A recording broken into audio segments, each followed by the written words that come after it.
Hello students, welcome to triple F right academy. Student, हम अपनी weekly current affairs series को continue करते हुए आज कवर करेंगे 7 से 13 मार्च के करंट अफेयर्स। सभी इंपॉर्टेंट न्यूज़ को अच्छे से कवर करने की कोशिश करेंगे। अगर हमसे जुड़े रहना चाहते हैं, do subscribe our channel, press the bell icon. तो देख लेते हैं पहली इंपॉर्टेंट न्यूज़। तो मैरीटाइम इंडिया समिट 2021, तो यहाँ पर प्राइम मिनिस्टर मोदी ने इनोग्रेट किया second edition of maritime summit 2021। तो यहाँ पर जो मेन थीम रही, एक तो आप वो याद रखेंगे, that is exploring the potential business opportunities in Indian maritime sector and making आत्मनिर्भर भारत। पिछले कुछ समय से आप आत्मनिर्भर भारत ये टर्म बार बार सुन रहे होंगे, ठीक है। तो थोड़ा सा यहाँ पर आप फोकस कीजिएगा और यहाँ पर देखिएगा, पहली बार हमने चाहबार डे को भी ऑब्जर्व किया, ठीक है। चाहबार डे ऑब्जर्व करने की बात बेसिकली कही कि अब से 4 मार्च को हम चाहबार डे के रूप में ऑब्जर्व करा करेंगे। तो चाहबार आपको पता है एक पोर्ट है, ठीक है, जिसको हम कहाँ डेवलप कर रहे हैं, इन ईरान। याद रखिएगा, चाहबार पोर्ट को हम कौन सी कंट्री में डेवलप कर रहे हैं, ईरान। और यहाँ पर सागरमाला प्रोजेक्ट जो है, बेसिकली उस पर हमारा फोकस जो है वो बहुत ज़्यादा बढ़ चुका है। सागरमाला प्रोजेक्ट की अगर मैं बात करूँ तो सागरमाला प्रोजेक्ट के लिए इंडियन गवर्नमेंट खर्च करने जा रही है अराउंड $82 बिलियन। इसका ऑब्जेक्टिव क्या है, व्हाट इज सागरमाला प्रोजेक्ट? देखिए स्टूडेंट, सागरमाला प्रोजेक्ट का अल्टीमेट ऑब्जेक्टिव है optimising time cost of export import container movement. जो हमारी कंटेनर मूवमेंट होती है उसको ऑप्टिमाइज करना, उसमें जो खर्चा होता है उसको कम से कम करना, और बेसिकली इंडिया का जो पोटेंशियल है एक्सपोर्ट इंपोर्ट का और सप्लाई चेन को, उसको better banana. That is the objective of Sagarmala project, जिसमें कहीं ना कहीं हम पोर्ट्स की डेवलपमेंट करेंगे, जितने भी इंडिया के बंदरगाह हैं, और उन बंदरगाहों के साथ साथ हम जो उसके पास जो कैपेबिलिटी है, स्टोरेज कैपेबिलिटी है, उसको भी बढ़ाने के लिए कोशिश करेंगे। आपको स्टूडेंट कुछ क्वेश्चंस याद हमेशा रहने चाहिए, किसी भी एग्जाम में पूछा जा सकता है।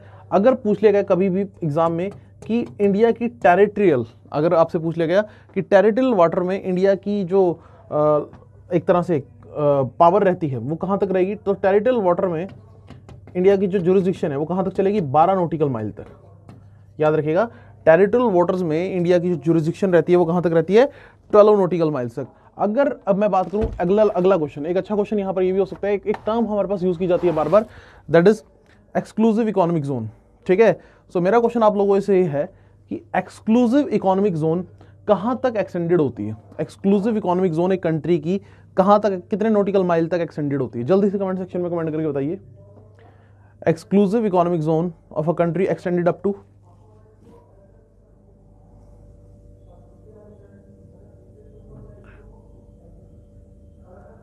ओके याद रखिएगा, exclusive economic zone of a country extended up to 200 nautical miles. यहाँ याद रखेंगे, it extended up to 200 nautical miles. Okay, so ये हमारे पास याद रखिएगा कि टेरिटोरियल वाटर हमारे पास जो बाउंड्री होती है वो 12 नॉटिकल माइल्स तक होती है, और एक्सक्लूसिव इकोनॉमिक जोन जो है, ठीक है, जिसको हम EEZ के नाम से जानते हैं, तो ये हमारे पास किसी भी नेशन की 200 नॉटिकल माइल्स तक रहती है अंडर नॉर्मल सर्कमस्टेंसेस। ओके, चलिए जी, नेक्स्ट हमारे पास बैंक ऑफ अमेरिका ने एक रिपोर्ट प्रेजेंट की है जेंडर इनइक्वालिटी को लेकर, और उसने क्या कहा कि जेंडर इनइक्वालिटी होने की वजह से, मतलब कि लाइक फीमेल्स को मेल जितनी अपॉर्चुनिटी ना मिलने की वजह से जो पूरे विश्व ने कीमत चुकाई है, that is around 70 trillion since 1990। मतलब कि पूरे विश्व को इतनी बड़ी अमाउंट का नुकसान हुआ है as per the Bank of America report.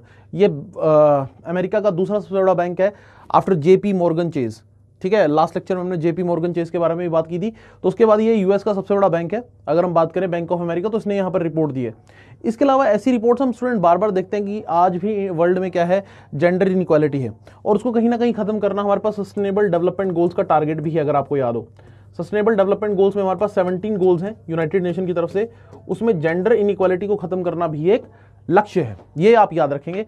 अभी एक और इंटरेस्टिंग चीज मैं आपको बताना चाहूंगा कि लिंक्डइन हमारे पास जो एक प्लेटफॉर्म है, ऑनलाइन प्लेटफॉर्म है जॉब सर्चिंग के लिए, तो इसने अपनी एक रिपोर्ट दी जिसमें इसने क्या कहा था, अपॉर्चुनिटी इंडेक्स 2021 रिपोर्ट का नाम था कि भारत में लगभग 85% वीमेंस का ये मानना है कि उनके जेंडर की वजह से उनका सैलरी हाइक नहीं हो पाया, मतलब कि वो फीमेल है इस वजह से उनकी सैलरी हाइक नहीं हो पाई। ऐसी रिपोर्ट सिर्फ ये एजेंसीज नहीं दे रही स्टूडेंट्स। अगर मैं बात करूं like ILO, International Labour Organisation, जो कि जिनीवा स्विट्जरलैंड से ऑपरेट करती है, उसका भी यही मानना है कि उसने एक रिपोर्ट दी थी, world employment and social outlook report. याद रखिएगा, वैसो नाम से एक रिपोर्ट आती है ILO की, ये भी बहुत इंपॉर्टेंट रिपोर्ट है, ठीक है। तो कभी पेपर में अगर क्वेश्चन आ जाए कि world employment and social outlook report कौन देता है, so that is by ILO। इसमें भी कहीं ना कहीं जेंडर इनइक्वालिटी की बात की गई थी। चलिए, मेरा क्वेश्चन अब थोड़ा सा डिफरेंट है आज। लिंक्डइन की अभी मैंने बात की, तो LinkedIn since 2016 has been wholly owned subsidiary of which tech giant? जल्दी से कमेंट सेक्शन में कमेंट करके बताइए कि 2016 से लिंक्डइन किस बड़ी टेक कंपनी की एक सब्सिडियरी के रूप में काम कर रहा है। 2016 से वो एक टेक सब्सिडियरी के हमारे पास बड़ी टेक सब्सिडियरी के रूप में काम कर रहा है। ओके, करेक्ट आंसर की अगर मैं बात करूं स्टूडेंट्स, हाँ जी, करेक्ट आंसर हमारे पास है माइक्रोसॉफ्ट। तो माइक्रोसॉफ्ट ने 2016 में लिंक्डइन को खरीद लिया था और right now LinkedIn is the wholly owned subsidiary of Microsoft, जो यूएसए की बहुत बड़ी आईटी सेक्टर की कंपनी है। नेक्स्ट हमारे पास NPCI tie up with SBI payments. So National Payment Corporation of India, जो इंडिया में रिटेल डिजिटल पेमेंट्स को मैनेज करने का काम करता है, National Payment Corporation of India, उसने पार्टनरशिप की है हमारे पास एसबीआई पेमेंट के साथ और उन्होंने लॉन्च किया है रुपे सॉफ्ट पीओएस। अगर मैं बात करूं रुपे सॉफ्ट पीओएस की, तो ये रुपे सॉफ्ट पीओएस है क्या? Let's try to understand. POS होता है student point of sale terminal, जहां पर आप कार्ड का यूज करके पेमेंट कर सके उसको हम क्या बोलते हैं? उसको हम बोलते हैं POS, point of sale terminal. जहां हम डिजिटल पेमेंट कर सकते हैं स्टूडेंट, उसको हम पॉइंट ऑफ सेल टर्मिनल के रूप में जानते हैं। जैसे कि टेक द एग्जांपल, आप किसी शॉप पे गए, वहां आपने कार्ड स्वाइप करके आपने पेमेंट कर दिया, तो उसको हम क्या बोलते हैं कि वो पॉइंट ऑफ सेल टर्मिनल है। लेकिन अब यहां पर क्या होगा कि हमारे पास जो रिटेलर्स हैं या जो शॉपकीपर्स हैं, जो मर्चेंट्स हैं, उनके मोबाइल फोन ही हमारे पास यहां पर एनएफसी टेक्नोलॉजी का यूज करेंगे और वो पॉइंट ऑफ सेल टर्मिनल बन जाएंगे। यानी भी क्या होगा, देखिए समझने की कोशिश कीजिएगा। यहां पर डिजिटल पेमेंट हो सकेगी हमारे पास एनएफसी टेक्नोलॉजी के थ्रू। एनएफसी होता है बच्चों, याद रखिएगा, नियर फील्ड कम्युनिकेशन। जी हाँ, याद रखिएगा, एनएफसी होता है नियर फील्ड कम्युनिकेशन। ओके, अब बहुत से बच्चों ने देखा होगा कि आपका जो कार्ड होता है, ATM card, debit card, credit card, उस पर एक वाईफाई जैसा कुछ सिग्नल बना होता है कुछ इस तरह से। अगर मैं थोड़ा सा इसको प्रॉपरली अगर बात करूं हाँ जी, अगर आपने कभी अपना एटीएम कार्ड देखा हो या डेबिट कार्ड या क्रेडिट कार्ड, तो उस पर कुछ इस तरह का सिग्नल बना होता है, इस तरह का सिंबल बना होता है। ये होता है एनएफसी, नियर फील्ड कम्युनिकेशन। ये वाईफाई नहीं होता, बहुत से लोग इसको वाईफाई बोलते हैं, जो कि बिल्कुल गलत है। ये होता है नियर फील्ड कम्युनिकेशन का सिंबल। इसका मतलब ये होता है कि नियर फील्ड कम्युनिकेशन अगर किसी मशीन में है तो उससे भी पेमेंट हो सकती है। तो जिन भी फोन्स में हमारे पास स्मार्टफोन्स में एनएफसी अवेलेबल होगा, तो वहां पर क्या हो सकता है कि आप यहां पर पेमेंट कर सकते हो 5,000 रुपए की, सिंपली टैप एंड पे। तो एक डिजिटल पेमेंट्स को और ज्यादा इंप्रूव करने के लिए सिस्टम हमारे इंडिया में लॉन्च किया गया है। अगर मैं बात करूं एसबीआई की स्टूडेंट, तो SBI state Bank of India Bharat का सबसे बड़ा पब्लिक सेक्टर बैंक है, जिसके करंट चेयरमैन कौन है? दिनेश कुमार खरे। याद रखना, दिनेश कुमार खरे। और बहुत बार मैं बता चुका हूं कि इसका ओल्ड नेम क्या है स्टेट बैंक ऑफ इंडिया का? Imperial Bank of India. जी हाँ, याद रखिएगा, इंपीरियल बैंक ऑफ इंडिया, जो कि बना था हमारे पास 3 प्रेसिडेंसी बैंक से। ठीक है, Bank of Bombay, Bank of Bengal and Bank of Calcutta. ठीक है, Madras. Bank of Bombay, Bank of Bombay, Bank of Calcutta and Bank of Madras, 3 presidency banks को मिलाकर बना था इंपीरियल बैंक ऑफ इंडिया, जो आगे चलकर बना स्टेट बैंक ऑफ इंडिया। तो जो भारत का भी राइट नाउ सबसे बड़ा बैंक है। चलिए आपसे एक सिंपल सा क्वेश्चन मैं पूछ लेता हूं, आप मुझे स्टूडेंट कमेंट सेक्शन में कमेंट करके बताइए कि भारत में स्टेट बैंक ऑफ इंडिया की अप्रॉक्सीमेटली कितनी ब्रांचेस है? अप्रॉक्सीमेटली पूछ रहा हूं मैं कि स्टेट बैंक ऑफ इंडिया की अप्रॉक्सीमेटली भारत में कितनी ब्रांचेस है?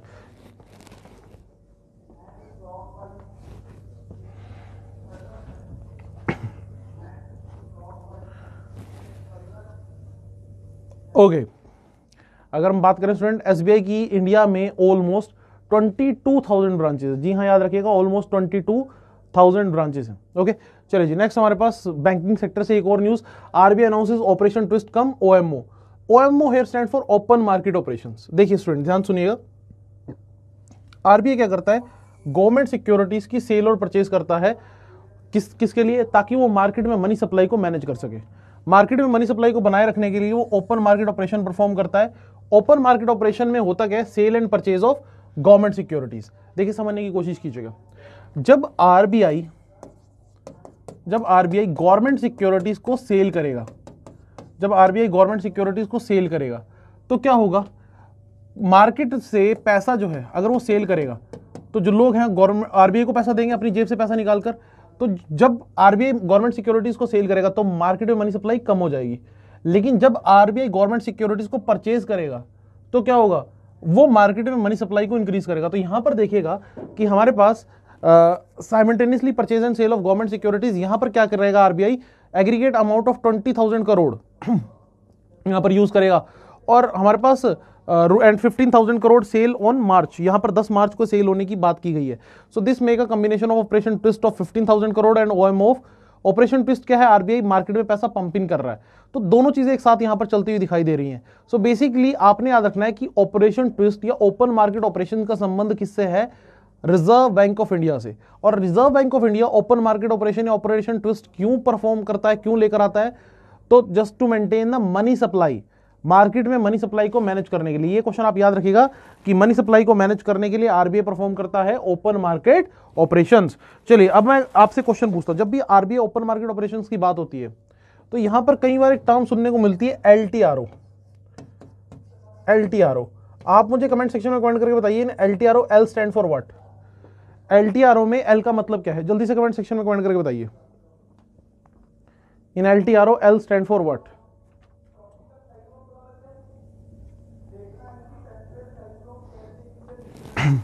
ओके जब मैं बात करता हूं बच्चों एलटीआरओ की, तो LTRO here means long term repo operations. याद रखिएगा LTRO here means what, long term repo operations, जिसमें आरबीआई बड़े लेवल पर मार्केट में पैसा पंप इन करने जा रहा है बहुत कम रेट ऑफ इंटरेस्ट पे, ताकि मार्केट को थोड़ा सा जो अब कोविड की वजह से डाउन चली गई है उसको ऊपर उठाया जा सके। तो एलटीआरओ की फुल फॉर्म याद रखिएगा, long term repo operation. So L stand for long term repo operation. RBI के करंट गवर्नर शक्तिकांता दास, इसका हेडक्वार्टर है हमारे पास कहां पर, मुंबई में। और आरबीआई कब एस्टेब्लिश हुआ था, so 1 April 1935। So do remember the basic facts about RBI. Next हमारे पास GR Chintala took over as the chairman of APRACA. So what is APRACA? That is Asia Pacific Rural and Agriculture Credit Association. So पहले तो आप इसकी full form याद रखिएगा, Asia Pacific rural and agriculture credit association, जिसका secretariat आपको कहां देखने को मिलेगा, इसका सेक्रेटेरिएट आपको स्टूडेंट देखने को मिलेगा बैंकॉक में। ठीक है, बैंकॉक हमारे पास कहां है, तो बैंकॉक है हमारे पास थाईलैंड में। ठीक है, सो बैंकॉक थाईलैंड में आपको देखने को मिलेगा सेक्रेटेरिएट ऑफ APRACA। अब जीआर चिंतला है कौन, he is the current chairman of NABARD. ये नाबार्ड के करंट चेयरमैन है। NABARD here stand for National Bank for Agriculture and Rural Development. जी हाँ, फुल फॉर्म याद रखिएगा, हमारे ग्रामीण एरिया की डेवलपमेंट के लिए काम करता है NABARD, national Bank for Agriculture and Rural development. NABARD बच्चों कब एस्टेब्लिश हुआ था, नाबार्ड बहुत इंपॉर्टेंट ऑर्गेनाइजेशन है। सो नाबार्ड के बारे में जब भी बात हो याद रखिएगा 1982 में एस्टेब्लिश हुआ on the recommendation of B Sivaraman committee report. याद रखिएगा on the recommendation of B Sivaraman B Sivaraman committee report की रिकमेंडेशन पर हमारे पास ये ऑर्गेनाइजेशन जो है एस्टेब्लिश हुई। और अभी इसके करंट चेयरमैन, नाबार्ड के करंट चेयरमैन कौन है, जीआर चिंतला। भारत में जो ग्रामीण बैंक होते हैं, आरआरबीज होते हैं, रीजनल रूरल बैंक्स, उनको मैनेज करने में हमारे पास नाबार्ड एक क्रूशियल रोल प्ले करता है और हमारे पास हेल्प करता है आरबीआई की। सो ये भी एक बहुत इंपॉर्टेंट पॉइंट है जो आपने याद रखना है। आपको मैं बता दूं student, Asia Pacific rural and agriculture credit association, जिस ऑर्गेनाइजेशन की यहां पर बात हो रही है, इस ऑर्गेनाइजेशन को बनाने में एक महत्वपूर्ण योगदान रहा था एफएओ का। FAO here means Food and Agriculture Organisation. FAO आपको पता होगा यूएन की एक स्पेशलाइज्ड ऑर्गेनाइजेशन है। ठीक है, फूड एंड एग्रीकल्चर ऑर्गेनाइजेशन, तो इसका एक महत्वपूर्ण योगदान रहा था। तो इसका सेक्रेटेरिएट आपको बैंकॉक थाईलैंड में देखने को मिलेगा। अब मेरा क्वेश्चन आप लोगों से यह है कि हम अभी बात कर रहे हैं एफएओ की, हमने एफएओ की बात की, एक इंपॉर्टेंट ऑर्गेनाइजेशन। ठीक है, आप मुझे स्टूडेंट कमेंट सेक्शन में कमेंट करके बताइए कि एफएओ कौन से ईयर में एस्टेब्लिश हुई थी, FAO establish in which particular year. जल्दी से कमेंट सेक्शन में कमेंट करके बताइए।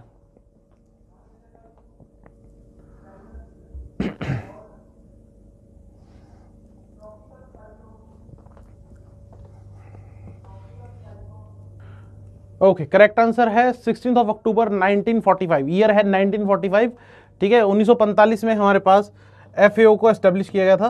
ठीक है, 1945 में। ओके, तो ये याद रखिएगा। और एफएओ का हेडक्वार्टर आपको कहां देखने को मिलेगा, रोम इटली में। जी हाँ, याद रखिएगा एफएओ का headquarter, Food and Agriculture Organisation का हेडक्वार्टर जो है वो आपको देखने को मिलेगा रोम इटली में।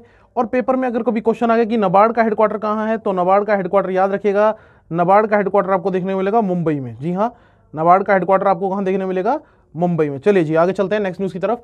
So first Indian chairperson of the advisory committee of UNHRC. देखिए, यूनाइटेड नेशन ह्यूमन राइट्स के लिए काम करने वाली एक ऑर्गेनाइजेशन। ठीक है, यूनाइटेड नेशन ह्यूमन राइट्स को लेकर हमारे पास एक ऑर्गेनाइजेशन काम करती है, United Nation Human Rights Council. So इस काउंसिल में हमारे पास अजय मल्होत्रा जो हैं उनको अपॉइंट किया गया है यहां पर as a chairperson of the advisory committee. So UNHRC हमारे पास 2006 से स्टूडेंट काम करने वाली एक ऑर्गेनाइजेशन है, जिसका हेडक्वार्टर आपको देखने को मिलेगा जिनीवा, स्विट्जरलैंड में। मानवीय अधिकार, ठीक है, उसको लेकर काम करने वाली संस्था, और एक महत्वपूर्ण संस्था मानी जाती है जब भी ह्यूमन राइट्स को लेकर बात होती है। तो कई जगहों पर ये अपनी इंटरवीन भी करती है। और यहां पर आपको बताना चाहूंगा ये तो इंटरनेशनल लेवल पे काम करती है। What about India? इंडिया में ह्यूमन राइट्स को लेकर जो संस्था काम करती है वो है हमारे पास NHRC, National Human Rights Committee. जी हाँ, याद रखिएगा, NHRC means National Human Rights Committee. और नेशनल ह्यूमन राइट्स कमेटी हमारे पास 1993 से काम कर रही है। ठीक है, NHRC हमारे पास कब से काम कर रही है? 1993 से। और बहुत इंपॉर्टेंट क्वेश्चन हो जाता है बच्चों इसके चेयरमैन का नाम। So former chief justice HL Dattu. HL Dattu presently working as the chairman of National Human Rights Council. Okay, so human rights को लेकर बहुत सारे बवाल उठते हैं। जैसे आपने देखा जम्मू कश्मीर में कुछ लोग अपने ह्यूमन राइट्स को लेकर कई बार केस फाइल करते हैं कि आर्मी ने ह्यूमन राइट्स की वॉयलेशन की। ऐसा बहुत कुछ सुनने को हमारे पास मिलता रहता है। तो ये अपने आप में इंपॉर्टेंट न्यूज़ है। अजय मल्होत्रा का नाम आप याद रखिएगा और ये पूरी की पूरी न्यूज़ याद रखिएगा। चलिए क्वेश्चन पूछ लेता हूँ। ह्यूमन राइट्स की बात हो रही है लगातार, तो ह्यूमन राइट्स डे कब ऑब्जर्व किया जाता है? जल्दी से कमेंट सेक्शन में कमेंट करके बताइए, Human Rights Day observed on which particular date? Human Rights Day कब ऑब्जर्व किया जाता है?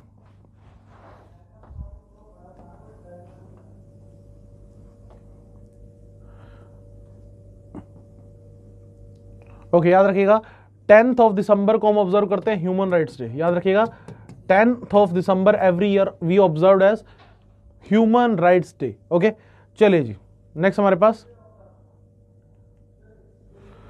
चलिए, DRDO successfully test solid fuel detected ramjet technology, that is SFDR technology.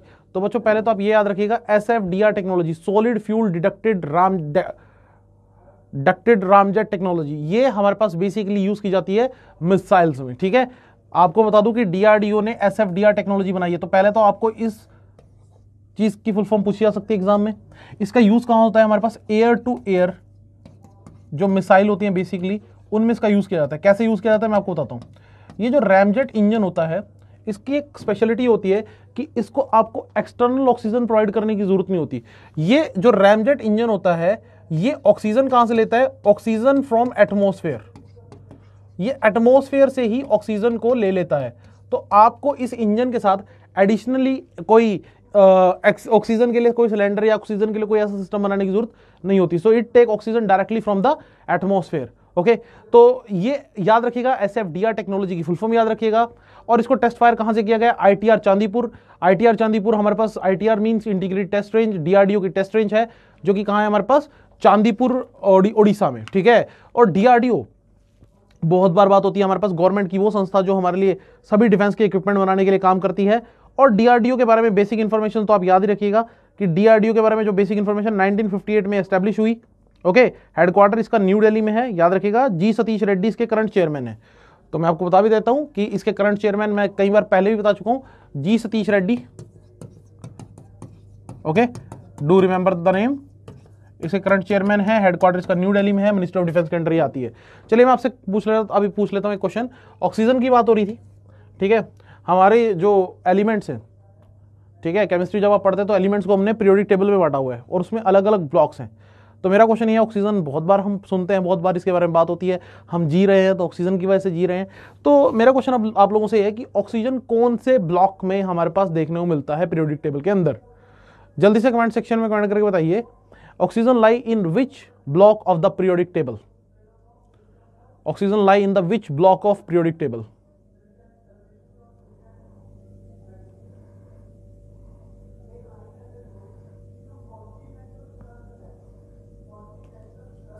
याद रखिएगा, P ब्लॉक एलिमेंट। याद रखिएगा, P ब्लॉक एलिमेंट। ठीक है, P ब्लॉक एलिमेंट में आपको देखने को मिलेगा ऑक्सीजन। ठीक है, और इसका एटॉमिक नंबर है 8। जी हाँ, याद रखिएगा, ऑक्सीजन का एटॉमिक नंबर है 8, मास है ऑलमोस्ट 16। ठीक है, चलिए नेक्स्ट हमारे पास 2 न्यू केंद्र विद्यालय इन पंजाब एंड कर्नाटक। देखिए, केंद्र विद्यालय खोलने की घोषणा की है हमारे पास एजुकेशन मिनिस्टर रमेश पोखरियाल ने। पहले तो आपको पता होगा कि हमारे पास जब से न्यू एजुकेशन पॉलिसी की अनाउंसमेंट हुई थी, उस समय हमारे पास अनाउंसमेंट की गई कि HRD मिनिस्ट्री का नाम बदलकर अब से एजुकेशन मिनिस्ट्री कर दिया जाएगा फिर से। तो रमेश पोखरियाल हमारे एजुकेशन मिनिस्टर हैं। उन्होंने क्या कहा कि भारत में 2 नए केंद्र विद्यालय खोले जाएंगे जो कि कर्नाटक और पंजाब में होंगे। तो जो पंजाब वाला केंद्र विद्यालय है उसका नाम होगा KV केंद्र विद्यालय सदलगला। ठीक है, और हमारे पास केंद्रीय विद्यालय IIT रोपड़ जो पंजाब में, तो पंजाब वाले बच्चों के लिए खास इंपॉर्टेंट न्यूज हो जाती है कि पंजाब में कहां पर एक नया केंद्रीय विद्यालय खोला जा रहा है। केंद्रीय विद्यालयों की शुरुआत अभी नहीं, बहुत पहले स्टूडेंट इंडिया में हो चुकी थी। केंद्रीय विद्यालय के बारे में जब हम बात करते हैं तो पहली बार केंद्रीय विद्यालय ओपन किया गया था 1963 में। ये CBSE एफिलेटेड स्कूल्स होते हैं बच्चों, CBSE से एफिलेटेड होते हैं, गवर्नमेंट स्कूल्स होते हैं, जिसमें बेसिकली जो हमारी एजुकेशन की प्रॉपर नीड है उसको फुलफिल करने की कहीं ना कहीं कोशिश की जाती है। तो CBSE की जब मैं बात करता हूँ, central board of secondary education, नाम से पता चल रहा है सेंट्रल बोर्ड है, और आप में से बहुत से बच्चे यहीं से पढ़कर आए होंगे। 1962 में CBSE को हमारे पास एस्टेब्लिश किया गया था, याद रखिएगा, CBSE establish in the year 1962। और हमारे पास अगर मैं बात करूं Kendriya Vidyalaya, they are establish in the year 1963। अभी जैसे हमारे पास कई और तरह के नए स्कूल्स खोले जाने की बात, जैसे एकलव्य स्कूल, आपको पता होना चाहिए, जो ST कम्युनिटी है, शेड्यूल्ड ट्राइब कम्युनिटी, उसके लिए भारत में जो नए तरह के स्कूल्स ओपन किए गए हैं उनको क्या नाम दिया गया है? एकलव्य स्कूल्स। ठीक है, उनको नाम क्या दिया गया है? एकलव्य स्कूल। ये भी आपको कहीं ना कहीं पता रहना चाहिए। चलिए आपसे मैं पूछ लेता हूँ, CBSE की भी बात हुई, ठीक है, और CBSE के करंट चेयरमैन का नाम बता दीजिए कमेंट सेक्शन में कमेंट करके आप, कि who is the current chairman of CBSE। Name the current chairman of CBSE।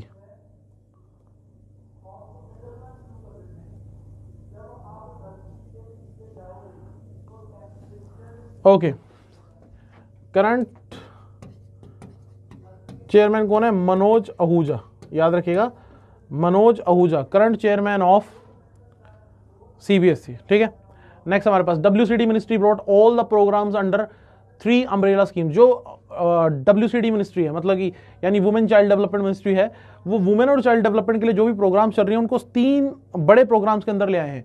और इन 3 प्रोग्राम्स का नाम क्या है? मिशन पोषण 2.0, मिशन वत्सल्य और मिशन शक्ति। अब देखिए स्टूडेंट, अगर मैं बात करूं इस बजट की, जो रिसेंट हमारे पास 2021 में बजट आया है, तो आपको पता होना चाहिए 20,105 करोड़ रुपए, 20,105 करोड़, एक बहुत बड़ी अमाउंट अकेले हमारे पास एलोकेट की गई है मिशन पोषण 2.0 के लिए। आपको पता होना चाहिए कि हमारे पास 20,105 करोड़ रुपए एलोकेट किए गए हमारे पास बजट में सक्षम आंगनवाड़ी और मिशन पोषण 2.0, मिशन पोषण 2.0 और सक्षम आंगनवाड़ी। आंगनवाड़ी में आपको पता है बच्चों को न्यूट्रिशनल फूड देने की बात की जाती है। तो याद रखिएगा कि WCD यानी वुमेन चाइल्ड डेवलपमेंट मिनिस्ट्री के अंदर सबसे ज्यादा पैसा यही पोषण 2.0 को दिया गया है। इसके अलावा स्टूडेंट आपको मैं बता दूं कि जो मिशन शक्ति है, ये भी एक बहुत इंपॉर्टेंट स्कीम है। इसी के अंदर हमारे पास, अगर आपने पढ़ा सुना होगा बेटी बचाओ बेटी पढ़ाओ अभियान, तो वो मिशन शक्ति का ही एक हिस्सा बना दिया गया है। ठीक है, मिशन शक्ति, और कई सारे प्रोग्राम्स हमारे पास चलते हैं, जैसे प्रधानमंत्री मातृत्व वंदना योजना। ठीक है, फुल फॉर्म याद रखिएगा, प्रधानमंत्री मातृत्व वंदना योजना। ठीक है, जहां पर बेबी की नरिशमेंट के लिए और मदर की हेल्थ चेक के लिए कैश प्रोवाइड किया जाता है गवर्नमेंट के द्वारा। तो ये जो स्कीम्स हैं ये किसके अंडर आएंगी? अब से मिशन शक्ति के अंदर, और मिशन शक्ति के अंदर ही हमारे पास बेटी बचाओ बेटी पढ़ाओ अभियान को भी कंसीडर किया जाएगा। तो याद रखिएगा ये 2 इंपॉर्टेंट स्कीम्स, प्रधानमंत्री मातृत्व वंदना योजना, बेटी बचाओ बेटी पढ़ाओ अभियान, ये दोनों किसके अंदर आएंगे? मिशन शक्ति के अंदर। चलिए, ये सब हमने बात तो कर ली। अब मेरा क्वेश्चन आप लोगों से ये है, बिल्कुल सिंपल क्वेश्चन पूछ रहा हूं कि women and child development minister कौन है right now? Who is the current minister of women and child development?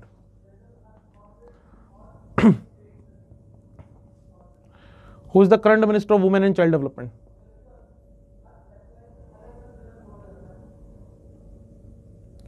Okay, बिल्कुल सिंपल सा क्वेश्चन, और करेक्ट आंसर है हमारे पास स्मृति ईरानी। करेक्ट आंसर है स्मृति ईरानी। इनके पास एडिशनल चार्ज है, मिनिस्टर ऑफ टेक्सटाइल भी हैं ये, और women and child development ministry भी अभी संभाल रही हैं। नेक्स्ट हमारे पास टेक्नोलॉजी एंड इनोवेशन रिपोर्ट 2021।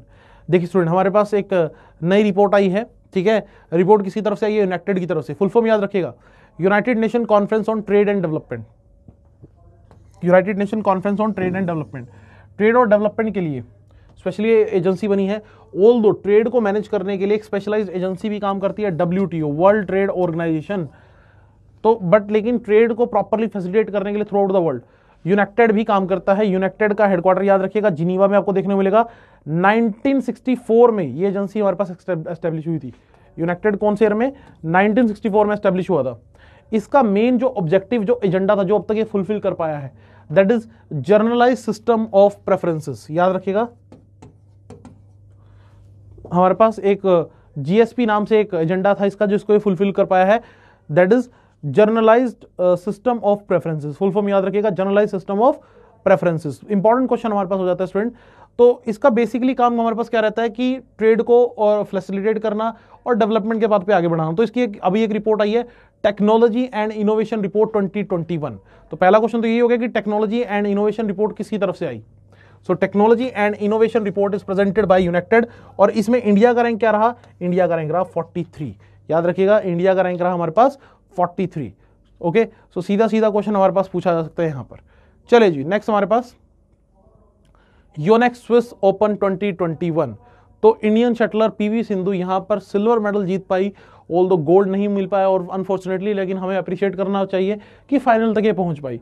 तो जो हमारे पास अभी स्विस ओपन हुआ था वो कहाँ हुआ था, बेसल स्विट्जरलैंड में। ठीक है, बेसल हमारे पास एक जगह का नाम है, स्विट्जरलैंड में बहुत फेमस जगह है, जहां पर आपको बिस का हेडक्वार्टर भी मिल जाएगा। बिस stand for bank for international settlement, कई बार हम इसके बारे में बात कर चुके हैं students. BIS here means bank for international settlement, एक अंतरराष्ट्रीय संस्था जो पूरे विश्व के सेंट्रल बैंक्स को कंट्रोल करती है, बिस। इसका हेडक्वार्टर भी कहाँ है, बेसल स्विट्जरलैंड में, जहां पर स्विस ओपन हुआ था। तो इसको जीता किसने, स्पेन की कैरोलिना मारिन ने। ये वर्ल्ड की नंबर 1 बैडमिंटन प्लेयर हैं, और सिल्वर मेडल मिला पीवी सिंधु जो इंडियन प्लेयर हैं। तो याद रखिएगा दोनों के बारे में बेसिक चीजें।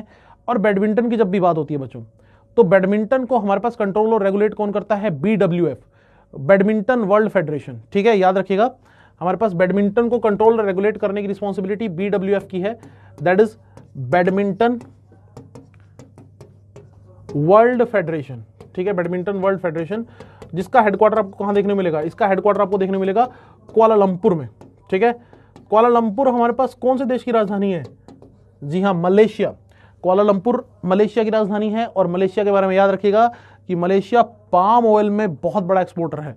इंडिया में बहुत बड़े लेवल पे पाम ऑयल की कंजप्शन होती है, और विश्व में सबसे बड़ा पाम ऑयल एक्सपोर्टर के रूप में जिसे हम कंट्री को हम जानते हैं वो है मलेशिया।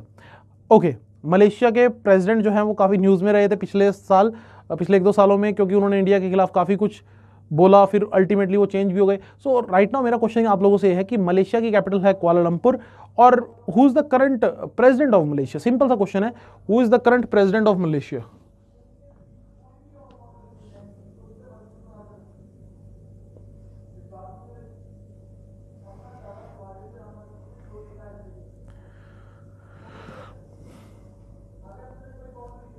ओके, सो याद रखिएगा मलेशिया के प्रेसिडेंट का नाम, ठीक है, that is Muhyiddin Yassin. Change हुए थे स्टूडेंट अभी कुछ टाइम पहले, ये Muhyiddin Yassin is the current president of Malaysia. चलिए नेक्स्ट हमारे पास Khan Abdul Ghaffar Khan, autobiography to published in English. देखिए खान अब्दुल गफ्फार खान हमारे पास जाने माने एक फ्रीडम फाइटर भारत के हुआ करते थे, लेकिन बाद में जब भारत को आज़ादी मिली, पाकिस्तान बना, तो ये पाकिस्तान चले गए। लेकिन इनको फ्रंटियर गांधी के नाम से भी जाना जाता था। जी हाँ, याद रखिएगा, इनको जाना जाता फ्रंटियर गांधी के नाम से। और इनकी जो autobiography the frontier Gandhi, my life and struggle, अब वो इंग्लिश में रिलीज होने जा रही है। और ये इंग्लिश में हमारे पास किसने ट्रांसलेट की है, इम्तियाज अहमद ने। इम्तियाज अहमद ये पाकिस्तान के एक सिविल सर्वेंट है, इन्होंने इसको ट्रांसलेट किया है। और इसको फॉरवर्ड इंडिया में किसने किया, राजमोहन गांधी, जो कि हमारे महात्मा गांधी से रिलेटेड कहीं ना कहीं पर्सनालिटी जो है, उन्होंने इसको बुक को फॉरवर्ड किया है। तो याद रखना, माई लाइफ एंड स्ट्रगल, ये ऑटोबायोग्राफी किसकी है, ये ऑटोबायोग्राफी हमारे पास फ्रंटियर गांधी, ठीक है।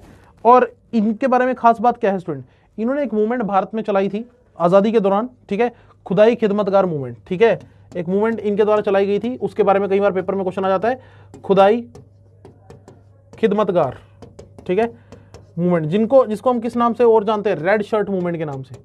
इसको हम रेड शर्ट मूवमेंट के नाम से भी जानते हैं, ठीक है। तो खुदाई खिदमतगार मूवमेंट का रिलेशन किससे है, खान अब्दुल गफ्फार खान से।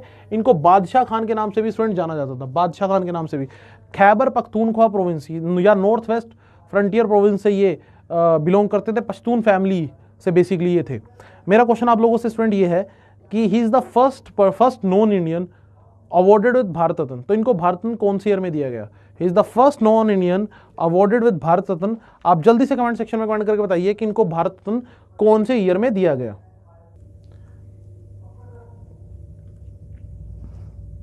ओके, करेक्ट आंसर देख लेते हैं। करेक्ट आंसर है स्टूडेंट 1987। जी हाँ, 1987 में खान अब्दुल गफ्फार खान को भारत रत्न से सम्मानित किया गया था, जो भारत का हाईएस्ट सिविलियन अवार्ड है, और ये पहले ऐसे गैर भारतीय थे जिनको भारत रत्न से सम्मानित किया गया। ठीक है, तो ये क्वेश्चन है, बेसिक क्वेश्चन जो आप याद रखेंगे। चलिए जी नेक्स्ट क्वेश्चन की तरफ आगे बढ़ते हैं, नेक्स्ट न्यूज की तरफ आगे बढ़ते हैं। So Indian Army leases 4 Huron UAV। So what is UAV? That is unmanned aerial vehicle. So unmanned aerial vehicle हमारे पास जो है वो हमारे पास लिए गए हैं इंडियन आर्मी की तरफ से लीज पर। ठीक है, और इनको नाम दिया, इनका जो नाम है वो है हिरोन। ठीक है, 4 हिरोन बेसिकली हमने लीज पर लिए हैं इजराइल से। ओके, और ये मीडियम एल्टीट्यूड लॉन्ग एंड्योरेंस के वजह से जाने जाते हैं, और इनको बनाने का काम करता है इजराइल एरोस्पेस इंडस्ट्री। ठीक है, तो इजराइल भारत का तीसरा सबसे बड़ा डिफेंस सप्लायर है आफ्टर यूएस एंड रशिया। तीसरे नंबर पर इंडिया जो हथियार खरीदता है वो यूएस और रशिया के बाद इजराइल से खरीदता है। ठीक है, अभी जैसे आपको मैं बता दूं कि इंडिया ने रिसेंटली स्पाइक परचेज करने की बात की है, ATGM है ये, तो याद रखिएगा स्पाइक क्या है, ATGM। What is ATGM? Anti tank guided missile. याद रखिएगा स्पाइक क्या है, ATGM। ATGM means anti tank guided missile, जो कहां से फिर से हम परचेज कर रहे हैं, इजराइल से। इजराइल के करंट प्राइम मिनिस्टर हैं बेंजामिन नेतन्याहू। याद रखेंगे इजराइल के करंट प्राइम मिनिस्टर हैं बेंजामिन नेतन्याहू। और देखिए ये जो हमने डिफेंस की परचेज की है ये इमरजेंसी परचेज में से एक था। अभी आपको पता होना चाहिए कि गवर्नमेंट ने हमारे पास 500 करोड़ का एक प्रोक्योरमेंट प्रोजेक्ट चलाया है, 500 करोड़ रुपए का, जिसमें जो डिफेंस फोर्सेज हैं वो इमरजेंसी बेसिस पर कुछ भी डिफेंस का इक्विपमेंट परचेज कर सकते हैं। तो ये भी आप याद रखिए कितने करोड़ का हमारे पास इमरजेंसी फंड बनाया गया है डिफेंस वेपन प्रोक्योरमेंट के लिए। So that is of ₹500 crore. और स्पाइक हमने इजराइल से खरीदा है और हिरोन भी हमने इजराइल से खरीदा है। चलिए आपसे मैं क्वेश्चन पूछ लेता हूं। इंडिया चाहता है कि डिफेंस में इंडिया की जो कैपेबिलिटीज हैं वो और ज्यादा बढ़े, डिफेंस में इंडिया की जो कैपेबिलिटीज हैं वो और ज्यादा बढ़े, लेकिन ये तभी बढ़ सकते हैं जब भारत में डिफेंस की मैन्युफैक्चरिंग और ज्यादा बढ़े। तो इसलिए एफडीआई इन डिफेंस रूट जो है उसको बढ़ाया गया है। FDI in defence through automatic route Bharat में कितना % है? जल्दी से कमेंट सेक्शन में कमेंट करके बताइए कि FDI in defence sector through automatic route कितने % तक अलाउड है?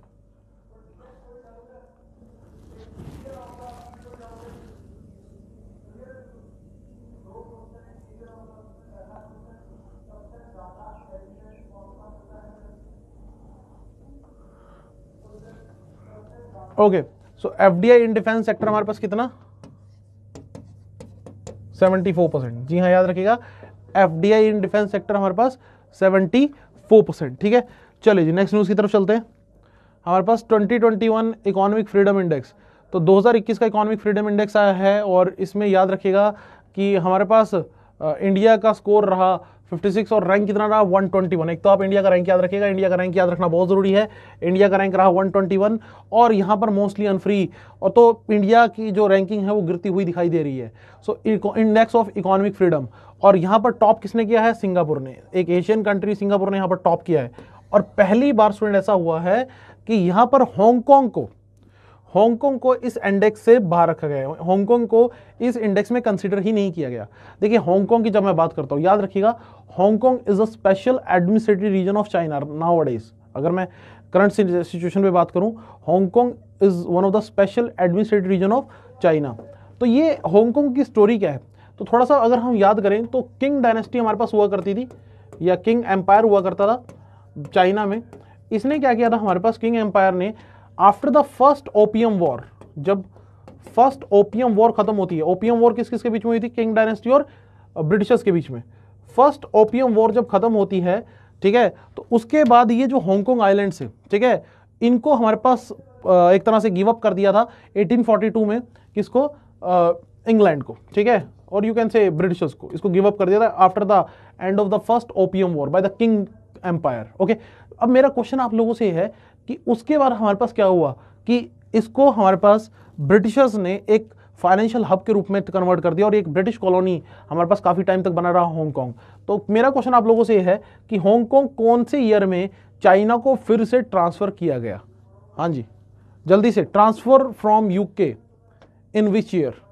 Hong Kong transferred from UK to China in which year?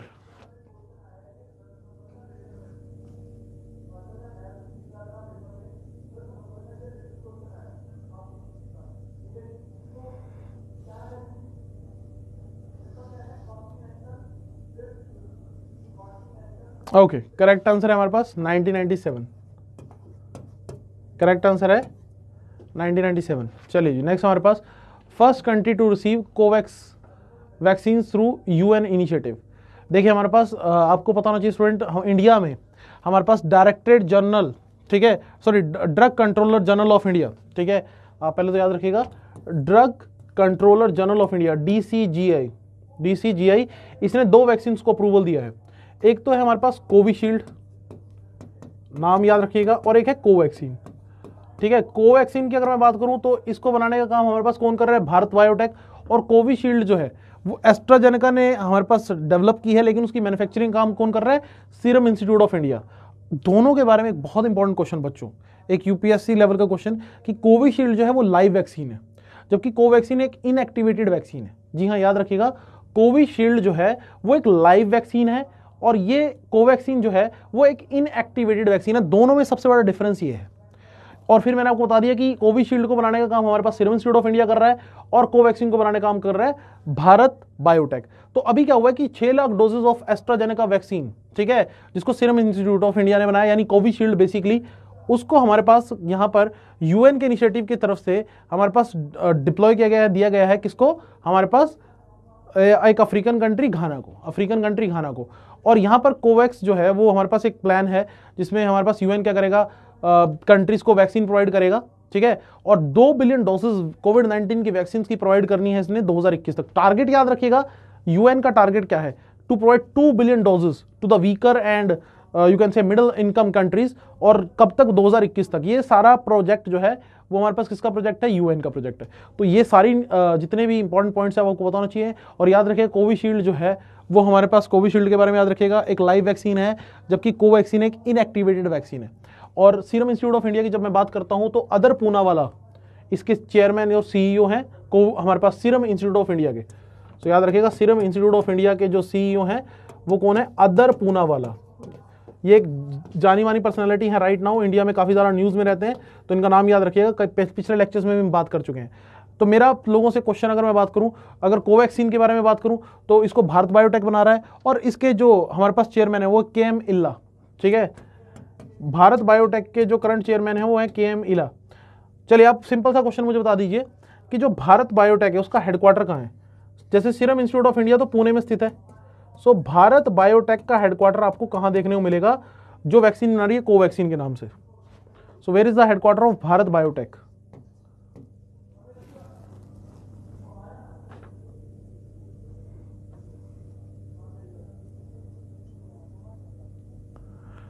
Okay. So Bharat Biotech का हेडक्वार्टर कहाँ है, हैदराबाद में। याद रखिएगा, भारत बायोटेक का जो हेडक्वार्टर है वो कहाँ आपको देखने को मिलेगा, दैट इज इन हैदराबाद। चलिए जी नेक्स्ट अगले न्यूज की तरफ चलते हैं। So president presented a baton of honour to Kiran Bedi. So Kiran Bedi जो हमारे पास देश की पहली महिला IPS अधिकारी थी, अभी रिसेंटली उनका जो टेन्योर है वो खत्म हुआ, पौंडीचेरी में लेफ्टिनेंट गवर्नर की पोस्ट उन्होंने रिसेंटली छोड़ी। तो अभी यहाँ पर बैटन ऑफ ऑनर, उनको एक ऑनर दिया गया, सम्मान दिया गया राष्ट्रपति के द्वारा। तो आपको पता होगा जो लेफ्टिनेंट गवर्नर होते हैं यूनियन टेरिटरीज में, वो एक तरह से रिप्रेजेंटेटिव होते हैं किसके, प्रेसिडेंट के। तो प्रेसिडेंट के रिप्रेजेंटेटिव के तौर पर काम करते हैं, तो उन्होंने अपनी रिस्पॉन्सिबिलिटी बहुत अच्छे से निभाई, तो किरण बेदी को इसलिए यहाँ पर ऑनर किया गया, ठीक है। तो ये एक छोटा सा पॉइंट है जो आपको कहीं ना कहीं याद रहना चाहिए, ठीक है। अगर हम बात करें पुडुचेरी की, तो पुडुचेरी स्टूडेंट हमारे पास फॉर्मर फ्रेंच कॉलोनीज थी। याद रखिएगा, पुडुचेरी हमारे पास जो थी वो एरियाज हैं जो फॉर्मर फ्रेंच कॉलोनी हुआ करते थे। फ्रेंच लोगों ने यहाँ पर अपना कंट्रोल जो है वो काफी समय तक स्थापित करके रखा। मेरा क्वेश्चन आप लोगों से है कि French leave India in which particular year. जो फ्रेंच लोग थे वो भारत को छोड़कर कौन से ईयर में गए, कौन से ईयर में इन्होंने जो अपनी जो उपनिवेश थे उनको इंडिया में आजादी दी।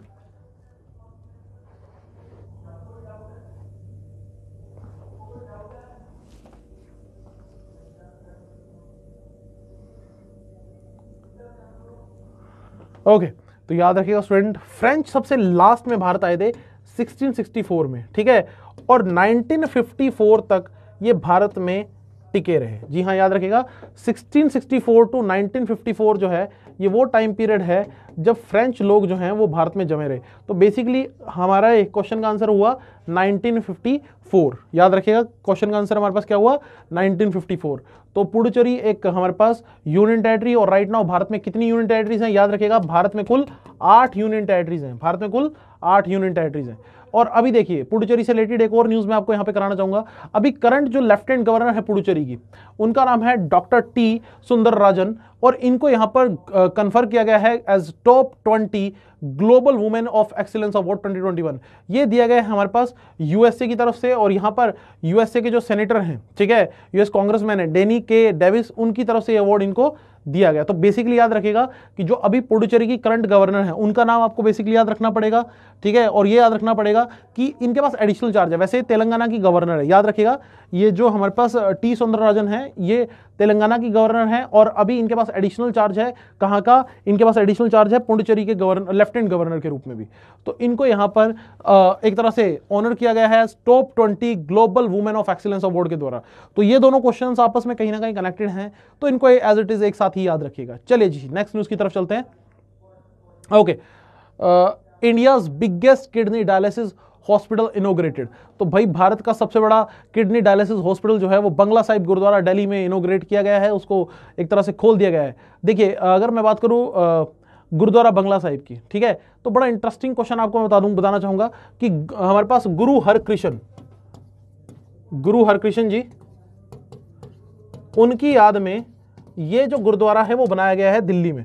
यहां पर पहले बंगला हुआ करता था एक, जी हाँ, यहां पे पहले एक बंगला हुआ करता था, उस बंगले को कन्वर्ट करके आगे चलकर गुरुद्वारा बनाया गया। और ये गुरुद्वारा किसने बनाया था?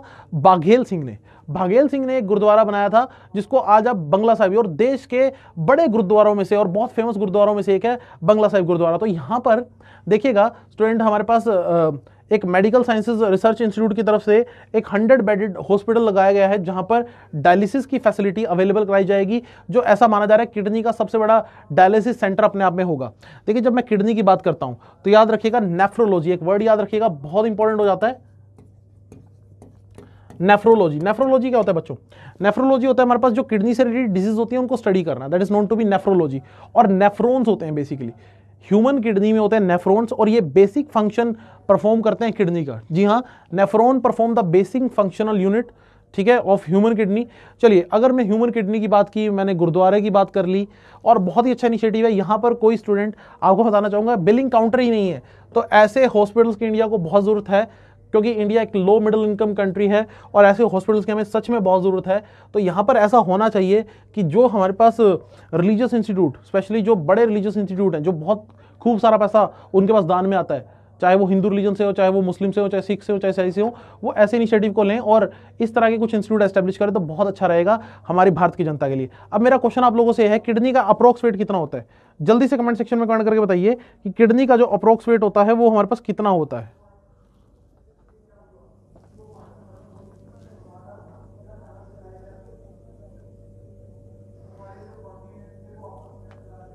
ओके, 500 ग्राम,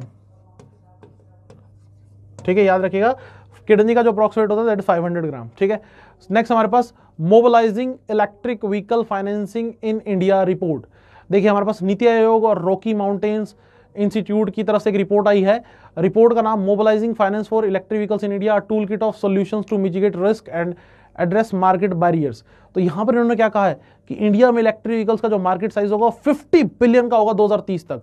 देखिए इंडिया में आप याद रखिएगा 3-4 पॉइंट्स, इलेक्ट्रिक व्हीकल्स को प्रमोट करने के लिए कौन सी स्कीम चल रही है? फेम स्कीम, फुल फॉर्म याद रखिएगा faster adoption and manufacturing of electric vehicles, full form याद रखिएगा faster adoption and manufacturing of electric vehicles. NITI Aayog के बारे में याद रखिएगा, ये भारत का थिंक टैंक है, National Institution for Transforming India, जी हाँ याद रखिएगा National Institution for Transforming India. इसके चेयरमैन होते हैं प्राइम मिनिस्टर, इसके चेयरमैन कौन होते हैं? Prime minister. और वाइस चेयरमैन कौन है? राजीव कुमार, और सीईओ हैं अमिताभ कांत, ठीक है, फिर से रिपीट करता हूं, चेयरमैन कौन है? प्राइम मिनिस्टर, वाइस चेयरमैन है राजीव कुमार, सीईओ है अमिताभ कांत, जब मैं नीति आयोग की बात करता हूं। फेम स्कीम भारत में इलेक्ट्रिक व्हीकल्स को प्रमोट करने के लिए चल रही है, और भारत में टेस्ला जो है अपना research and development centre Bengaluru में एस्टेब्लिश कर चुकी है, याद रखिएगा। और भारत में जल्दी ही लिथियम आयन बैटरीज को मैन्युफैक्चर करने के लिए, लिथियम आयन बैटरीज की प्रोडक्शन को बढ़ाने के लिए एक लिथियम रिफाइनरी लग रही है गुजरात में, जी हाँ याद रखिएगा भारत की पहली लिथियम रिफाइनरी कहां लग रही है? गुजरात में। तो ये सारे पॉइंट्स आपको कहीं ना कहीं क्लियर होनी चाहिए एग्जाम पॉइंट से जब भी हम बात करें। नेक्स्ट हमारे पास न्यू सीएम ऑफ उत्तराखंड। तो उत्तराखंड के नए सीएम कौन बने हैं? तीरथ सिंह रावत। तीरथ सिंह रावत बने हैं नए CM 9th CM of Uttarakhand. जब भी मैं बात करता हूं उत्तराखंड स्टेट की तो याद रखिएगा देवभूमि के नाम से इसको जाना जाता है। और यहां पर आपको पता होना चाहिए कि उत्तराखंड ने अभी रिसेंटली क्या किया था, हमारे पास अपनी एक नई कैपिटल एस्टेब्लिश की गैरसेन के नाम से। गैरसेन इनकी समर कैपिटल होगी और विंटर्स में जो इनकी कैपिटल रहेगी वो आपको पता ही है उत्तराखंड, सॉरी उस विंटर में जो कैपिटल रहेगी वो है देहरादून। ठीक है, सो विंटर कैपिटल हमारे पास देहरादून और समर कैपिटल हमारे पास गैरसेन। और बेबी रानी मौर्य, गवर्नर का नाम याद रखिएगा कि who is the current governor of Uttarakhand, Baby Rani Maurya. ठीक है, सो ये नाम है हमारे पास गवर्नर का। ठीक है, तो ये भी आपको कहीं ना कहीं याद रखना पड़ेगा एग्जाम पॉइंट से, क्योंकि जब चीफ मिनिस्टर चेंज हुए तो गवर्नर भी थोड़ा सा न्यूज में हमारे पास आ जाते हैं, हाईलाइटेड हो जाते हैं। तो उत्तराखंड जो है वो एक ऐसी स्टेट है जो यूपी से, उत्तर प्रदेश से अलग होकर बनी। तो मेरा क्वेश्चन अब सिंपल सा कि उत्तराखंड स्टेट की फॉर्मेशन कौन से ईयर में हुई, जल्दी से कमेंट सेक्शन में कमेंट करके बताइए कि उत्तराखंड की स्टेट के रूप में फॉर्मेशन कौन से ईयर में हुई। ओके, करेक्ट आंसर स्टूडेंट हमारे पास ईयर 2000। जी हाँ, ईयर 2000 में हमारे पास जो उत्तराखंड है वो स्टेट के रूप में एस्टैब्लिश हुआ। ठीक है, तो ये क्वेश्चन आप सब लोग याद रखेंगे। चलिए जी, नेक्स्ट हमारे पास उत्तराखंड से रिलेटेड एक और न्यूज हमारे पास आ जाती है। हमारे पास न्यूज क्या है कि हमारे पास एक मिलिट्री एक्सरसाइज कंडक्ट हुई है उत्तराखंड में। याद रखिएगा, एक मिलिट्री एक्सरसाइज हमारे पास रिसेंटली कंडक्ट हुई है उत्तराखंड में, और मिलिट्री एक्सरसाइज का नाम है डसलिक 2, जो कि किस किस के बीच में हुई, इंडिया और उज्बेकिस्तान के बीच में। याद रखिएगा, इंडिया और उज्बेकिस्तान के बीच में। उज्बेकिस्तान की कैपिटल है ताशकंद। और पेपर में अगर क्वेश्चन आया तो डायरेक्टली आपको यह क्वेश्चन देखने को मिलेगा कि डसलिक नाम की एक्सरसाइज इंडिया ने किस कंट्री के साथ मिलकर कंडक्ट की। Okay, next news important one, international lunar scientific research station. तो आपको पता होना चाहिए कि हमारे पास रशिया की स्पेस एजेंसी है रोसकॉस्मोस, इसने Chinese space agency CNSA, China national space administration के साथ एक एग्रीमेंट साइन किया है, और ये एक international lunar scientific research centre बनाने जा रहे हैं। कहां पर, हमारे पास मून के ऊपर, जो मून के ऊपर चल रही स्टडी को आगे बढ़ाने में काम करेगा। देखिए, चाइना का अपकमिंग मिशन है चैंगे 7 और रशिया का मिशन है लूना 27। लेकिन अभी मून से रिलेटेड एक इंपॉर्टेंट क्वेश्चन क्या था कि चाइना विश्व का ऐसा दूसरा देश बना जिसने मून के सरफेस पे अपना फ्लैग जो है वो इंस्टॉल किया। ठीक है, China became the second country to install their flag on the surface of moon after USA। इसके अलावा आपको पता होना चाहिए कि चाइना का जो चैंगे 5 नाम से स्पेस प्रोब था वो मून के सरफेस से मिट्टी भी कलेक्ट करके लेकर आया। अभी अगर मैं बात करूं, सबकी नजरें जो हैं वो USA के अगले मून मिशन पे है जिसका नाम है आर्टेमिस। याद रखिएगा, आर्टेमिस मिशन, जिसको 2024 तक लॉन्च करने की संभावना है। ये मिशन स्पेशल क्यों है बच्चों, क्योंकि इसमें हमारे पास पहली बार एक फीमेल साइंटिस्ट को हमारे पास मून के सरफेस पे लैंड कराने की इनकी योजना है। ठीक है, आर्टेमिस मिशन। तो ये एक मिशन आप याद रखिएगा USA का एक बहुत ही क्रूशियल मिशन है।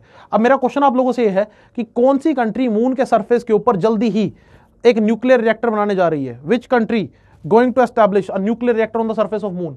और ऑब्वियसली वो कंट्री हमारे पास या तो US होगा या चाइना होगा या रशिया, इन 3 में से ये हमारे पास एक कंट्री के रूप में हमारे पास देखने को मिलेगा। तो जल्दी से कमेंट सेक्शन में कमेंट करके बताइए।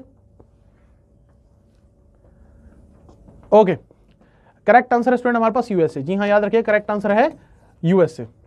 नेक्स्ट हमारे पास मैटियो पैलेसिन रैंकिंग सीरीज। अब देखिए, हमारे पास ये एक रेसलिंग चैंपियनशिप हुई थी, तो सीधा सीधा क्वेश्चन हमारे पास, इसमें भारत ने 8 मेडल जीते हैं इस चैंपियनशिप पे, लेकिन इंपॉर्टेंट है 2 गोल्ड और 1 सिल्वर।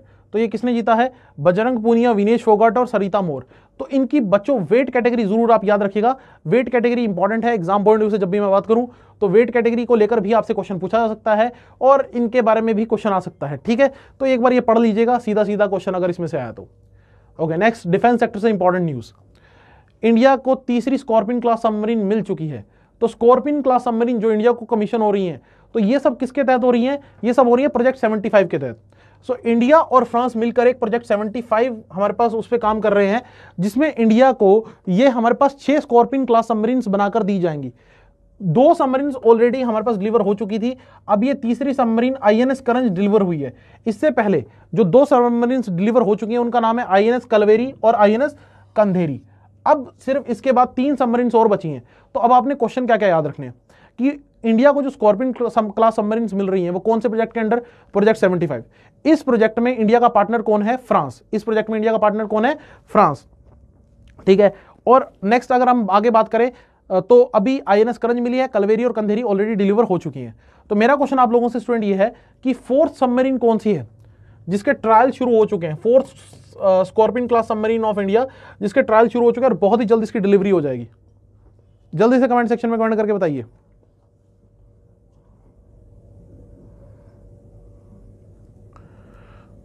ओके, करेक्ट आंसर देख लेते हैं। करेक्ट आंसर है आईएनएस वेला। करेक्ट आंसर है आईएनएस वेला। नेक्स्ट हमारे पास RBI removed IDBI Bank from its PCA framework.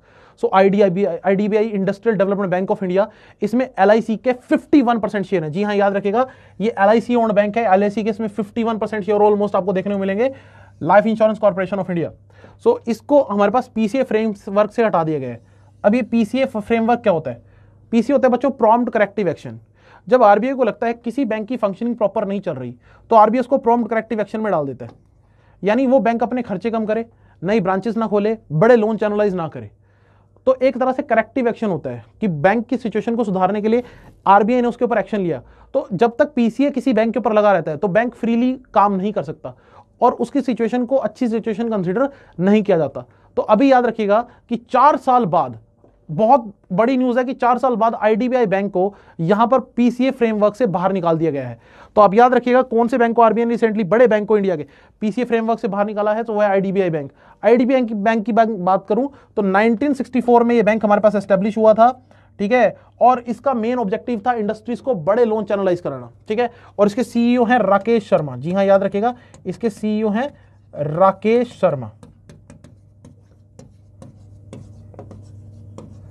तो ये क्वेश्चन स्टूडेंट आप याद रखिएगा। चलिए next news, ICC player of the month awards for the February. सीधा सीधा क्वेश्चन, रविचंद्र अश्विन को मिला है ICC men's player of the month फरवरी के लिए, और इंग्लैंड की टैमी बेमोंट को ICC women's player of the month for the February 2021। Ravichandra Ashwin अभी प्लेयर ऑफ द सीरीज भी थे हमारे पास। आपको पता होगा इंडिया और इंग्लैंड के बीच में टेस्ट सीरीज हुई थी जिसको इंडिया ने 3-1 से जीत लिया। उसमें प्लेयर ऑफ द सीरीज भी कौन थे? रविचंद्र अश्विन। इन्होंने अपनी ऑलराउंड परफॉर्मेंस के दम पर प्लेयर ऑफ द सीरीज का टूर्नामेंट जीता और इसी वजह से ICC player of the month भी डिक्लेयर किए गए हैं Ravichandra Ashwin. Okay, last news for the day students, Kindle version of Chidambaram ji Bhagavad Gita. तो प्राइम मिनिस्टर मोदी जी ने लॉन्च किया है स्वामी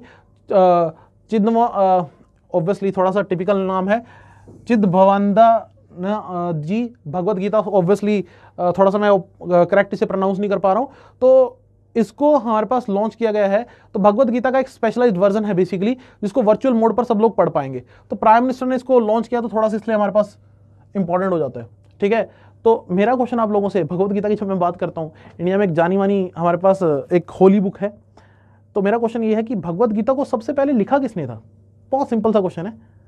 हाँ जी, भगवत गीता को सबसे पहले इनिशियली किसने लिखा था? थोड़ा सोच समझ के आंसर दीजिएगा। ओके, भगवत गीता को सबसे पहले इनिशियली जो हमारे पास माइथोलॉजी कहती है किसने लिखा था? लॉर्ड गणेशा ने, ठीक है। लॉर्ड गणेशा ने भगवत गीता को लिखा था और इसको डिक्टेट किया था महर्षि वेदव्यास ने। जी हाँ, थोड़ा सा इंटरेस्टिंग क्वेश्चन है कि महर्षि वेदव्यास ने इसको डिक्टेट किया था और लिखा किसने था? लॉर्ड गणेशा ने। सो ये थे हमारे पास लास्ट वीक के इंपॉर्टेंट न्यूज स्टूडेंट। आशा करता हूं आपको सब अच्छे समझ आया होगा। हमसे जुड़े रहिए, do subscribe our channel. Thank you, have a nice day.